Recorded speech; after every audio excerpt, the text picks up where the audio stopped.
Yo, what's up? It's Albino. I hope you're having a great day, man, and I really hope you enjoyed this video.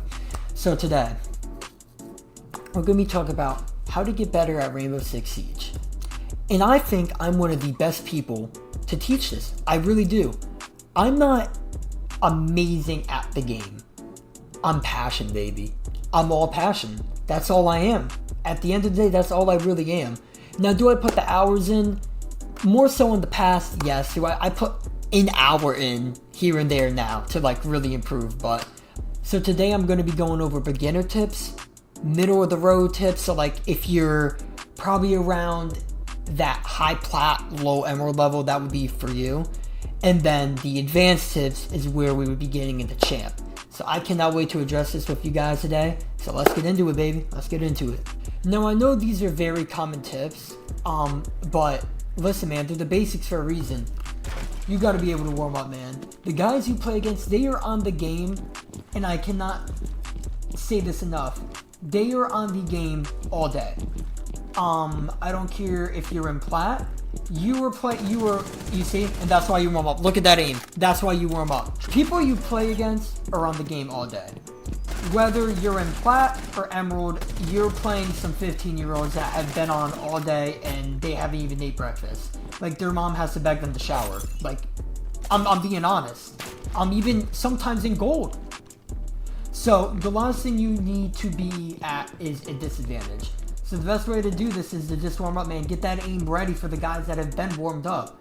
Like, now you can do what I'm doing right here. I do the arcades usually because you're playing against actual players, moving objects, stuff like that. I think that's, in my opinion, the best way. In my opinion. But you do you, bro. Whatever works for you. I can't stress that enough. Whatever works for you. The next tip I have for you is to get a stack. Like, play with other people. And once again, I know other people say this, but I need to emphasize it because it's true. Now, can you solo queue and have success? Yes, but if you're doing that, I would do that on an alternative account. Solo queuing does get you better at the game. It puts you in a box where it's you basically versus the whole other team. That's what you kind of got to think in your mind because you're thinking, if I set this drone here, who's going to watch it? From my experience, no one. So it's really you for yourself. But that does create some bad habits. It leads you to just playing off the gun and not really off strats and stuff like that. If you just have one other person to play with, that's cool, man. Me and my friend Turnbow, who you've probably seen in the videos, we duo queued the Diamond 3 in Range 1.0. That might not sound like a lot now, but at the time, bro, it was hard. That was difficult. That was really hard to do. It took me almost 6 years to do that. And like, was I taking on and off breaks on this game? Yes, but still, it was a very difficult task to do. But if I wasn't playing with someone that like I had really good chemistry with, there's no way I could hit it. Like, I have other friends that I could never do that with. And it's just the connection me and Timmy have while playing this game. It's good. We just kind of know how each other play. So once again, it's really good to have that connection with a teammate in your lobby. It just really is. Another beginner tip. Once again, I know you're sick of hearing this, but dude, I gotta reinstate it into your mind. Find a sense that works for you. I've been running 20, and now if you want to use mine, that's fine. I've been using 2575 for 5 years. Chimera, I think. Damn near that long. Now my EDS, that's completely different. I'm changing this a lot. In 2018 and 19, I was running 75 ADS. Can you imagine that? 75 ADS on controller.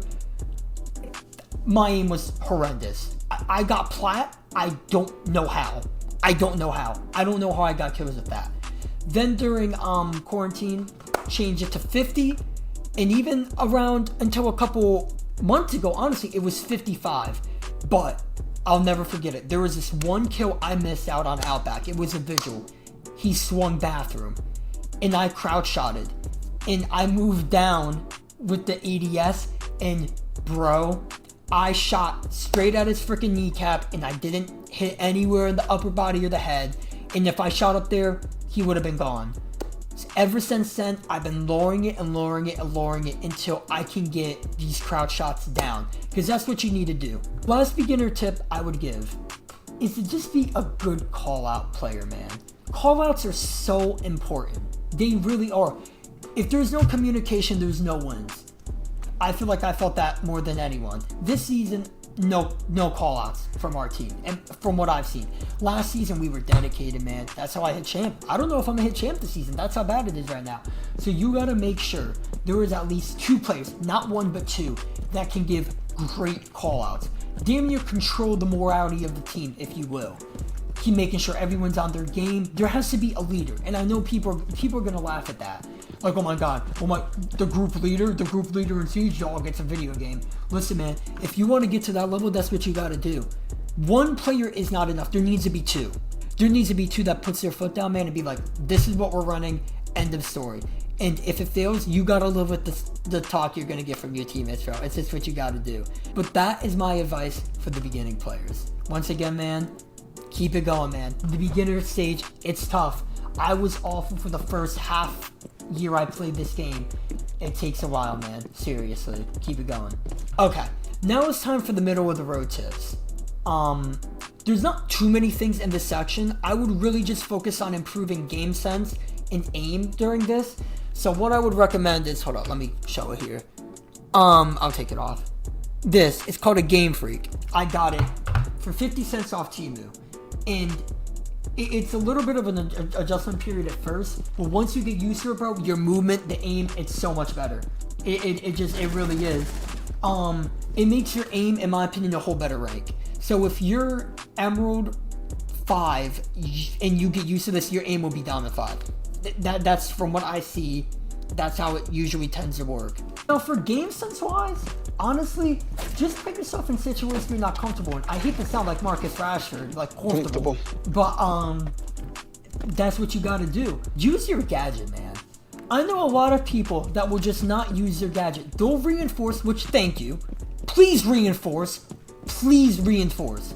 But they won't put down their gadget. And like, it's your old gun at that point. So if you get then what did you do for the team? If you're Kaid and you put your claw down and you die in 40 seconds, it's unfortunate. But man, look what you got done. You can win your team the round by getting that hatch. And to really improving up your rank, you gotta get the strats in, man. I didn't run strats forever. I was the camper outside of the building until up to 2 years ago. And I mean, I got pretty successful. I was Plat 2 and ranked 1.0, which that's not a bad rank. But, you see, that's why you were up. That's bad. Going back to the first round, that's why you were up. But you need to play with strats. You need a vision going into each round. I can't stress how important that is. Because you don't want to be the guy that there's 10 seconds left in the round and then you're finally, oh wow, now it's time to get into objective and get some kills and try to squeeze out a miracle win, if you would. You can't do that. That's not how you win. No one knows better than me. Do not be a balcony sitter. Know your role. This is really important, and I wish my own teammates even understood this. But I'll be on Ash, and I'm droning for them. That can't happen. Ash has to be playing aggressive, but I want intel before I go in. That's fine, but someone has to pick up that role. If you're on frag, you cannot be doing that, and you gotta let your teammates know if that's the case. You just do. It's extremely hard to win if your frag is giving out all the call-outs. Believe me, dude, I've been there. I'm still there. I'm still doing it. And that's why we as a team have been struggling this season. I'm just doing too much of the callouts. I'm getting no help with the callouts.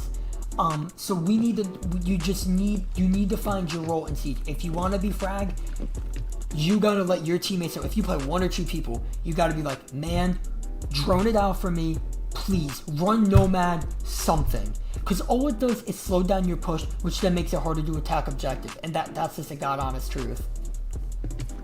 If you don't have the best gun skill, you gotta be on support.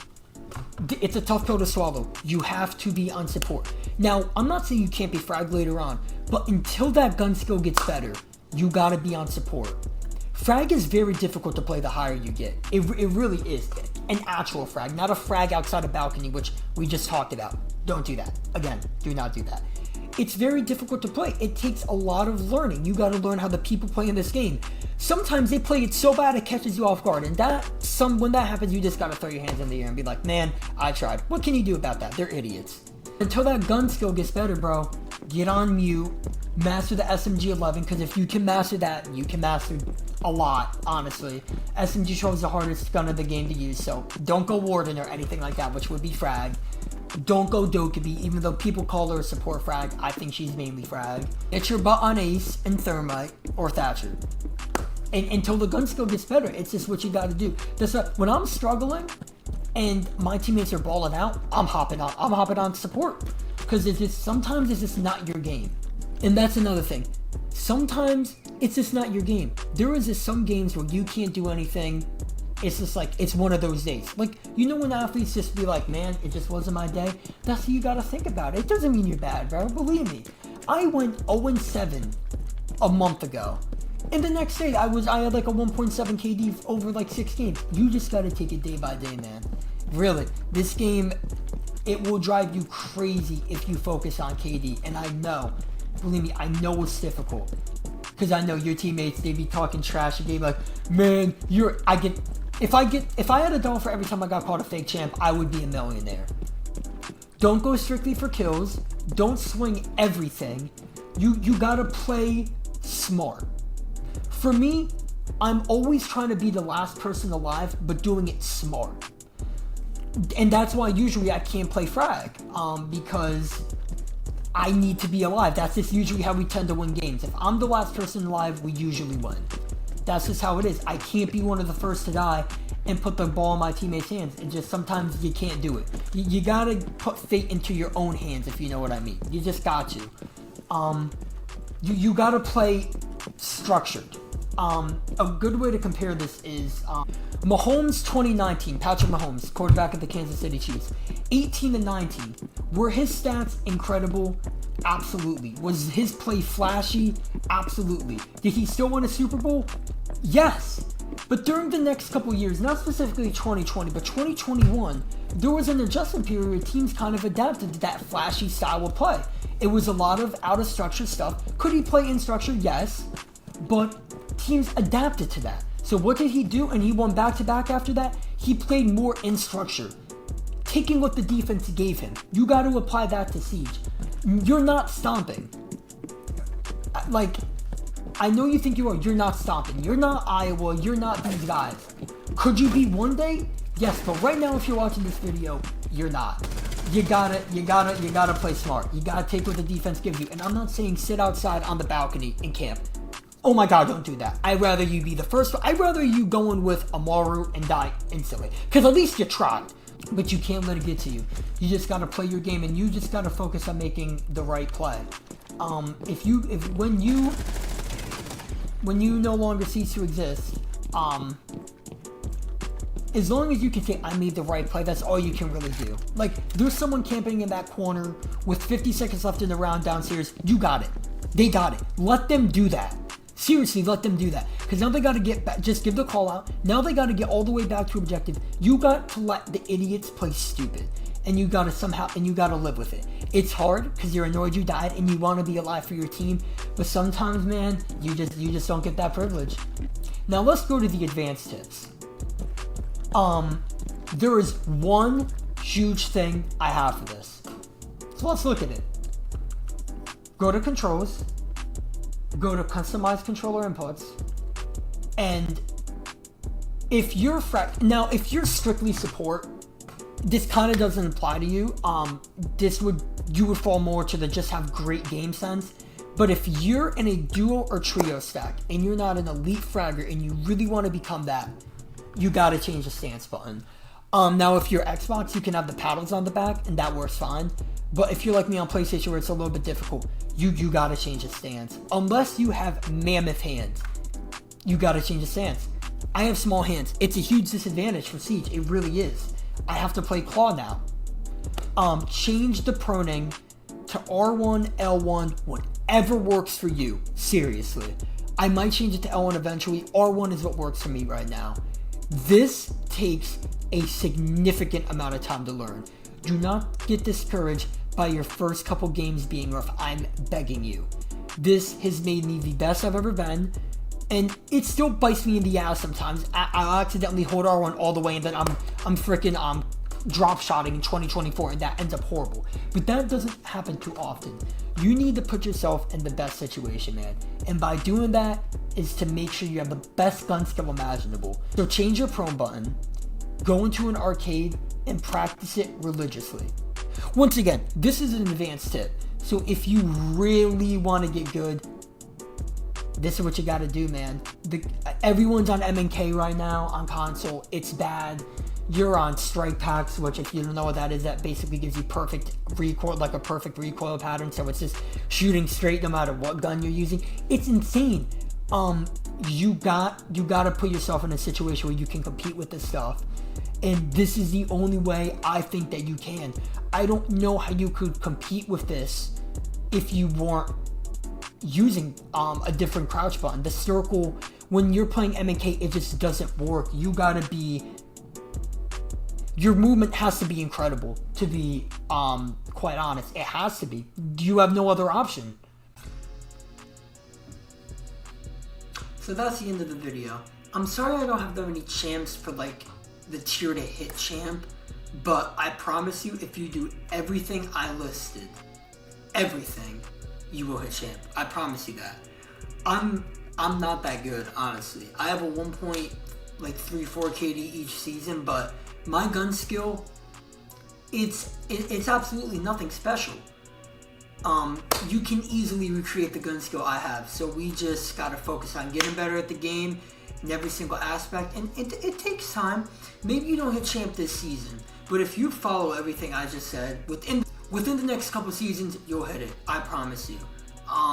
If your stack is that bad and you really just want to play with your IRLs, I understand that you might not hit champ though. I got lucky that my IRLs they're pretty decent at the game, so I get to have a blast about the people hang out in real life. So I got lucky on that end. But if you're not that lucky, then maybe picking up a new group on the side to play with, just so like you can kind of balance it out. Okay, so you can have insane amounts of fun with your friends, and then you got your real stack where you're like, okay, so like when the tournaments come out next season, like you'll be playing with those guys. You know what I mean? I hope you have a good rest of the day, and I hope you enjoyed the video. And remember, we run this baby. Let's go. Come on.